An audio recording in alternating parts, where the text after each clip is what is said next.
In tort law, a master is liable for the actions of their servant based on the principle of respondeat superior, which means, let the principal be liable. This means that the master is considered to have done the act themselves. For a master to be held liable, the following conditions must be met. The servant must have committed a tort. The tort must have occurred within the course of the servant's employment. The master's liability extends to servants, but not to independent. Examples of when a master may be liable. 1. Wrongful act for the master's benefit.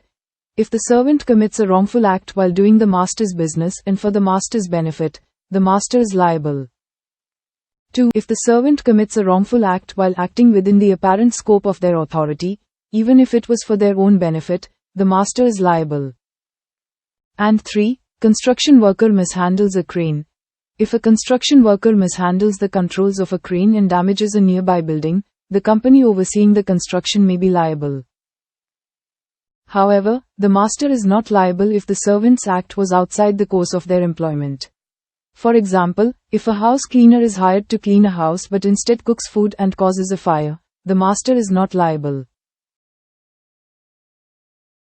A master is not liable for the acts of a servant under the law of torts in the following circumstances.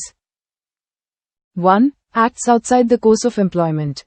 If the servant's act is not connected to their employment contract, or is an independent act, the master is not liable. For example, if a house cleaner cooks food and causes a fire, the master is not liable because the act was outside the scope of employment.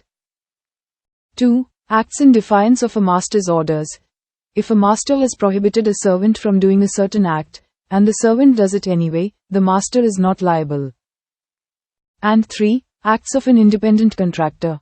A master is not liable for the acts of an independent contractor, who is not considered an employee. For example, a taxi driver is an independent contractor, so a master can only give them directions and not order them.